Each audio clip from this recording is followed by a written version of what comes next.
Hello friends, मैं आपका अपना ललित कुमार स्वागत करता हूं अपने चैनल ललित फार्मा में। ललित फार्मा के इस चैनल में आज हम जिस टॉपिक के बारे में डिस्कस करेंगे उस टॉपिक का नाम है एडवांस प्लानिंग ऑफ पैकेजिंग।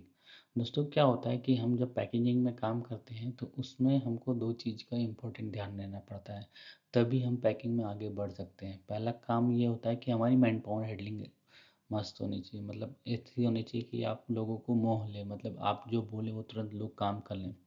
दूसरा काम होना चाहिए आपका प्लानिंग। ये दो काम यदि आपने अच्छे से सीख लिया तो आप पैकिंग में बहुत आगे तक जाएंगे। ठीक है, तो उसमें हम दूसरा जो है अपना प्लानिंग, उसके बारे में आज डिस्कस करेंगे। तो एडवांस प्लानिंग फॉर पैकेजिंग ये हमारा टॉपिक रहेगा। तो इसमें क्या करेंगे कि हम कुछ अपने चेकलिस्ट बनाए हैं, इसको हमको ध्यान में रख करके हमेशा आगे बढ़ते रहना है। ठीक है, तो जो हमारा पहला जो इन सारी चेकलिस्ट में देखते हैं ये सारी चेकलिस्ट क्या है। तो आप देख रहे होंगे इस चेकलिस्ट में सबसे पहले होता है बीपीआर।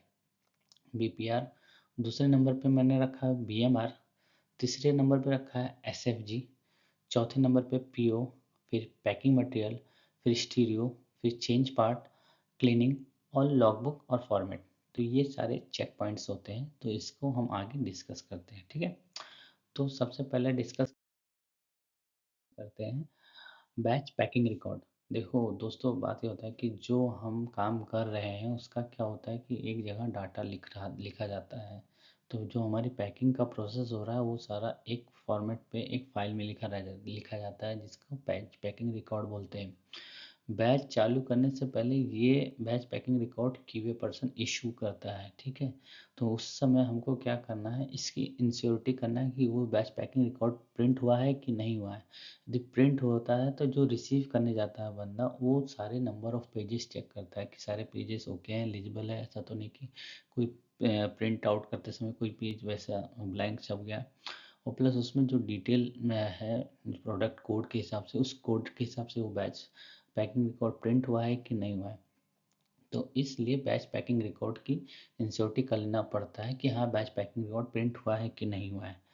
किसी किसी कंपनी में बैच पैकिंग रिकॉर्ड होने के बाद प्रोसेस स्टार्ट होता है पैकिंग मटेरियल डिस्पेंसिंग का। तो बैच पैकिंग रिकॉर्ड हमको सबसे पहले काम है बैच पैकिंग रिकॉर्ड प्रिंट करवा लेना, क्योंकि वो जब करवाएंगे तभी हम पैकिंग मटेरियल डिस्पेंस होगा, तब हम पैकिंग प्रोसेस स्टार्ट कर पाएंगे। तो पहला जो पॉइंट था बैच पैकिंग रिकॉर्ड, ये बहुत इंपॉर्टेंट है। दूसरा जो इम्पोर्टेंट है उसका नाम है बैच मैन्युफैक्चरिंग रिकॉर्ड।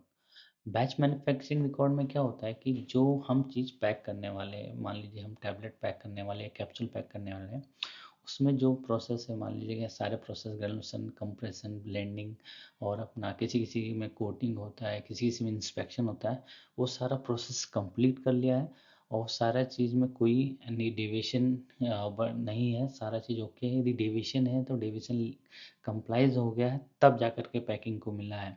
ठीक है, तो ये सारा चीज़ चेक कर लेना है। उसमें क्या होता है कि क्यूए का एक पर्सन रहता है जो उस बैच को रिव्यू करता है और रिलीज़ करता है पैकिंग के लिए। तो वो साइन चेक कर लेना है और उस बीएमआर की सारी डिटेल चेक कर लेना है कि सब ओके है कि नहीं है और उसमें बैच रिलीज़ है कि नहीं है। तो ये सारा चीज़ बहुत इंपॉर्टेंट हो जाता है। बहुत सारी कंपनियों में लाइन इसलिए बंद हो जाती है कि बैच रिव्यू नहीं रहता है, मैन्युफैक्चरिंग जो है बीएमआर रेडी नहीं रहता है, जिसके कारण पैकिंग की लाइनें रुक जाती हैं। तो इसका फॉलोअप हमको लेना पड़ता है। ऊपर से जो मैनेजमेंट है वो तो बाकायदा उन्हीं के अकॉर्डिंग ही प्लान दिया जाता है कि हाँ ये बैच कब मिल जाएगा, लेकिन फिर भी कुछ कुछ डिले होने के कारण हमको उसको फॉलोअप लेना पड़ता है। तो ये बैच मैन्युफैक्चरिंग रिकॉर्ड भी इम्पोर्टेंट है। तीसरा जो बोलता हूँ मैं, एसएफजी, सेमी फिनिश्ड गुड। कभी कभी ये होता है कि बैच तो बना दिया उन्होंने लेकिन रख देते हैं कि अपने बड़े बड़े प्लांट में। छोटे प्लांट में तो एक क्वारंटाइन है जहाँ पे टैबलेट का स्टोरेज होता है, तब तो कोई दिक्कत नहीं।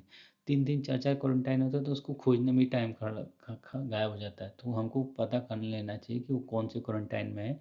और कभी कभी बैच एकदम पीछे रहता है तो उसको हमको पहले से ही आगे निकलवा लेना है और उसके बाद उसका जो डिटेल चेक करनी होती है, प्रोडक्ट नेम, बैच नंबर, उसका ग्रॉस वेट। ग्रॉस वेट मतलब कि हम टैबलेट लेने से पहले हमको उसका ग्रॉस वेट चेक कर लेना होता है कि टैबलेट जितना लिखा है बीएमआर में उतना हमको मिल रहा है कि नहीं मिल रहा है। तो सेमी फिनिश्ड गुड की इंश्योरिटी कर लेनी चाहिए कि हाँ सेमी फिनिश्ड गुड कहाँ है, कौन से क्वारंटाइन में। हालांकि बीएमआर में एक पेज पे लिखा रहता है कि ये किस क्वारंटाइन में इसको रिसीव किया, लेकिन कहीं कहीं ये प्रोसेस नहीं है, तो उस समय बैच खोजने में टाइम लग जाता है। तो ये क्या करना है हमको, एसएफजी की इंश्योरिटी कर लेना है कि हाँ टैबलेट रेडी है कि नहीं है, ठीक है। या फिर उसका इंस्पेक्शन, यदि इंस्पेक्शन नहीं हुआ रहेगा तो बीएमआर ही नहीं मिलेगा, तो वहाँ पे भी आपकी लाइन रुकी जाएगी। तो टैबलेट चेक कर लेना है। हमारा जो रहेगा प्रोसेस ऑर्डर का ये जो पार्ट बता रहा हूँ, ये है प्लानिंग का पार्ट। प्लानिंग में क्या होता है कि सब लोग जो प्लानिंग करते हैं, तो वो कोई कोई ऐसा बैच होता है कि जो उसका टैबलेट सेम रहता है लेकिन मार्केट में डिफरेंट नाम से जाता है। तो उस समय क्या होता है, बैच का एक ही बैच के दो टुकड़े में पैक होता है, तो उसमें बैच बाइफॉर्केशन नोट या फिर सेपरेशन नोट लगा रहता है, जो कि प्लानिंग प्रोवाइड कराता है कि इस बैच में कितना सेल्स रहेगा, कितना पीएस में पैक है, या फिर किसी किसी बैच के अलग अलग टुकड़े हैं, तो इसका या फिर पूरा का पूरा पैक करना है, तो ये सारा चीज़ प्लानिंग कंफर्म करके देता है। तो ये इम्पोर्टेंट बहुत ज़्यादा है। तो हमको क्या करना है कि उससे कम पीओ नंबर से या फिर उसकी डिटेल चेक कर लेनी है कि हाँ अपने है कि नहीं है। ये बहुत इम्पोर्टेंट पार्ट है। तो उसको प्लानिंग से बाकायदा एक जगह प्लानिंग के साइन भी होते हैं, तो उससे हम कंफर्म कर सकते हैं। किसी किसी कंपनी में मेल से अपना इंश्योरिटी मिल जाती है। अगला जो है अपना पैकिंग मटेरियल। पैकिंग मटेरियल तो बहुत इम्पोर्टेंट है। पैकिंग मटेरियल में क्या होता है कि पैकिंग मटेरियल हमारा डिस्पेंस, जैसे बीएमआर वामआर सब रिसीव हो गया है, पैकिंग मटेरियल डिस्पेंस हो गया, तो उसको रिसीव करके पीपीएम डी स्टोर में रख देते हैं। वहाँ पे भी यदि छोटी कंपनी में तो एक आध दो बैच है, लेकिन बड़ी कंपनी में तीन चार बैच रहते हैं, तो उनको अपना बैच खोजना पड़ता है। तो उसमें ट्रॉली वॉली कितना, ये जो जो फ्लोर पे काम किया उनको भी मालूम होता है कि कभी कभी ट्रॉली नहीं मिल जा पाती। तो उसमें क्या करना है हम लोग को, पैकिंग मटेरियल रिसीव कर लेना है। रिसीव करके उसकी चेक कर लेना, पीपीएम डे स्टोर में उसकी वेयर हाउस ने एंट्री की है कि नहीं है, फिर वहाँ से आप रिसीव करोगे, तो ये सारा एंट्री आपको चेक करना है। और उसकी क्वांटिटी चेक कर लेना है। कभी कभी लिखा है 10 रोल और मिलता है 9 रोल, तो एक रोल कहाँ गया, ये सब चीज़ कहीं मतलब गलती से दूसरे पैलेट पे रख दिया होता है, तो उस सब की इंश्योरिटी आपको करना है, ठीक है। तो पैकिंग मटेरियल में अपना फॉइल हो गया, पीवीसी हो गया, पीवीसी नहीं हुआ तो एलुमिनियम हो गया, अपना कार्टन हो गया, शिपर हो गया, आउटर बोलते हैं जिसे। और उसके बाद अपना कहीं कहीं टेप लगता है तो टेम्पर एविडेंट लेवल हो गया, कहीं कहीं कोलेशन में श्रिंक रैप लगता है तो कोलेशन हो गया, कहीं कहीं लिफलेट लगता है। तो अलग अलग कंपनियों की अलग अलग है। कहीं कहीं बोतल पैकिंग होती है तो बोतल रहता है, कैप रहता है, सिलिका जेल रहता है। ये सारी पैकिंग मटेरियल आपको चेक करने होते हैं, ठीक।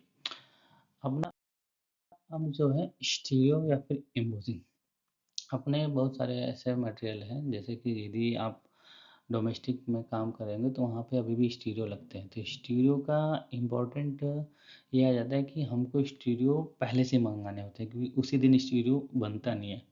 तो उस समय जब बैच क्या करें, जब बैच का डिस्पेंसिंग हो जाता है, ग्रेजुएशन में जाता है, तो उस समय वहाँ से उसका बैच नंबर, मैन्युफैक्चरिंग और एक्सपायरी वहाँ से हमको मिलती है।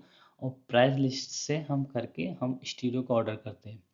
तो इस सारे को क्या करता है, बैच जिस दिन ग्रेजुएशन में आया होता है उसी समय हमको स्टीरियो का ऑर्डर कर देना होता है। तो ये बहुत इंपॉर्टेंट चीज़ है। कभी कभी स्टीरियो नहीं रहता है, लाइन रुक जाती है, तो आपको क्या करना है, स्टीरियो की अवेलेबिलिटी चेक कर लेनी है। यदि एक्सपोर्ट में है तो वहाँ पे तो मेटल स्टीरियो लगते हैं एम्बोसिंग, तो उसमें तो कोई बात नहीं, लेकिन मेटल्स भी चेक कर लेना है कि सारे मेटल्स हैं कि नहीं है, क्योंकि कभी मेटल्स हालांकि हर कंपनी में अवेलेबल रहता है, उसमें कोई दिक्कत नहीं था मेटल में नहीं, लेकिन दिक्कत आती है स्टीरियो में। स्टीरियो पहले से प्लान करने होते हैं, तो उसको अपना जो प्लानिंग है वो प्लानिंग की जिम्मेदारी होती है, लेकिन हमको इंश्योर करना है कि उसका स्टीरियो अवेलेबल है कि नहीं है, ठीक। अब जो आता है अपना चेंज पार्ट। चेंज पार्ट का इम्पोर्टेंट रोल ये है कि जैसे अपने पास एक ही चार पांच बीक्यूएस मशीन है और एक ही प्रोडक्ट के तीन चार चेंज पार्ट हैं। कभी कभी होता है कि सारी लाइनों पे चेंज पार्ट लगे हुए हैं, तो हमने फिर भी प्लान कर लिया है, तो उस समय चेंज पार्ट की अवेलेबिलिटी नहीं रहती है। तो उस समय हमको चेंज पार्ट के अकॉर्डिंग ही प्लान करना होता है। तो चेंज पार्ट, जितने चेंज पार्ट हैं उसी हिसाब से उतने लाइन पे प्लान करना चाहिए। तो चेंज पार्ट का भी रोल हमको देखना। जब कभी कभी क्या होता है कि कोई कोई चेंज पार्ट डैमेज रहता है, हमको पता ही नहीं रहता है, और हमने लाइन ले लिया, बाद में पता चला कि एक लाइन में, तो उसमें उसका रिप्लेसमेंट आया कि नहीं आया, ये सारा चीज़ चेंज पार्ट को भी देख करके ध्यान रखना होता है। तो चेंज पार्ट का इम्पोर्टेंट रोल है, तो उसको भी आप सबको ध्यान में रखना है, ठीक है।